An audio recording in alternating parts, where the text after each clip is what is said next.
सागर में पर्ची निकालने वाले बाबा पर एक महिला ने गंभीर आरोप लगाते हुए सागर एसपी को एक आवेदन दिया गया था। नाथेश्वर धाम में दरबार लगाने वाले पंडित ओमकार मिश्रा पर महिला ने गंभीर आरोप लगाते हुए कहा, झाड़ फूक करने के चक्कर में हमारे साथ गंदा काम किया और हमारी फोटो खींच 1 साल तक ब्लैकमेल करता रहा।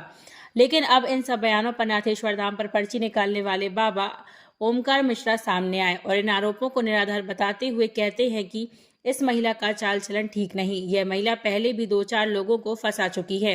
हमसे पैसे मांगने की बात कह रही थी, जो हमने उसकी बात को नहीं स्वीकारा। तब कुछ लोगों के साथ मिलकर ऐसे षड्यंत्रकारी आरोप हम पर लगा रही है।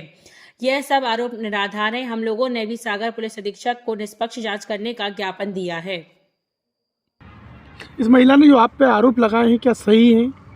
देखिए, ऐसा है, इन्होंने 1 जनवरी 2024 को हमारा दिव्य दरबार लगवाया था।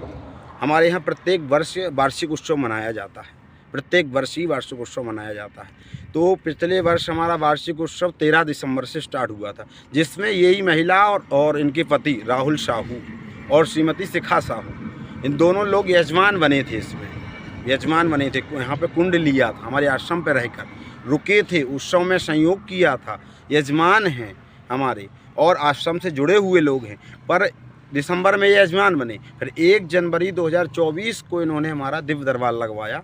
नादिया घाट उनकी जो उनका पंचायत है, जहां वो रोजगार सहायक थी, अब तो उनको राहत अटैच कर दिया गया है। तो ये यजमान वहाँ पे थी, तो उन्होंने हमारा दरबार लगाया नादिया घाट में, जिसमें अनेक पत्रकार महोदयों का भी पदार्पण हुआ था।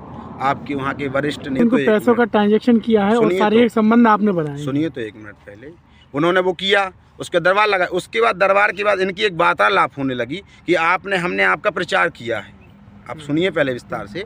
उन्होंने हमने आपका प्रचार करवाया, तो जो भी आज के बाद आप पैसा कमाएंगे वो आधा हमें देंगे। ये किसने कहा आपसे? उन्हीं ने, शिखा साहू ने। जो आप कमाएंगे वो आधा हमें देंगे आप। तो हमने जो है तो उसका शांति से हम रहे। हमने कहा घर के लोग हैं, घर के लोग यजमान हैं, जुड़े हुए हैं भाई, तो घर के जैसे हो जाती है। यजमानों का, गुरु का और शिष्य का एक पुत्र और पिता की तरह उनका कहना है कि उनके पास वीडियो और कॉल रिकॉर्डिंग भी है आपकी। सुनिए, तो पिता और गुरु का भाव बन जाता है, तो हम उनको घर का मानते रहे। उसके तत्पश्चात वो जुड़े रहे, काफ़ी समय से जुड़े रहने के बाद जब वो कहते रहे तो हम उनको मतलब हमने कहा कि ठीक है बात कहते रहे। फिर बाद में जब उन्होंने यज्ञ हुआ, हमारे यहाँ यज्ञ होने के वाले, वो बात चलती रही, हमारे यहाँ उत्सव चलते रहते हैं। फिर उसके बाद यज्ञ हुआ, जब हमने एकदम डायरेक्टली मना किया, हम 1 रुपये भी नहीं देंगे।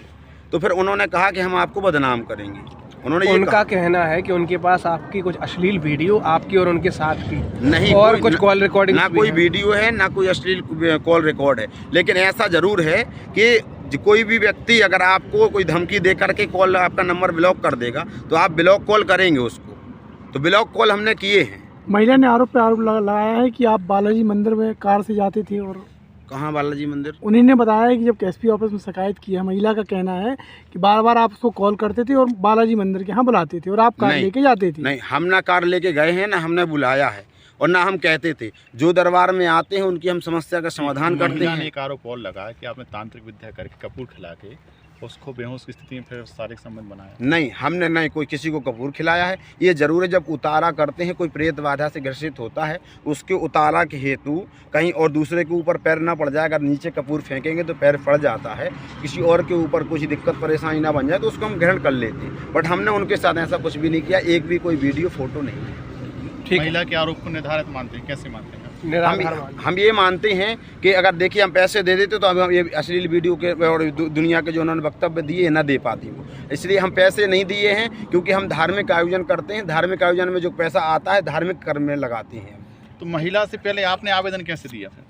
हमने ऐसे आवेदन दिए, जब उन्होंने हमें भागवत कथा हुई तो उन्होंने हमें धमकी दी, तो हमने आवेदन दे दिया था कि इस कार्यक्रम, रेट भी लिखी उसमें, कि इस कार्यक्रम से हमको कोई परेशानी ना हो, आगामी जो कार्यक्रम होंगे उसमें हमको कोई दिक्कत या कोई परेशानी ना हो, इसलिए हम उनको लिखित दे आए थे। उसके बाद फिर हमने ये आयोजन रखा, इसमें भी कोई दिक्कत उन्होंने परेशानी क्योंकि हम लिखित दे चुके थे, इसलिए उन्होंने नहीं दिया। जैसे ही यज्ञ पूर्ण हुआ तो उन्होंने तुरंत दिक्कत खड़ी कर दी।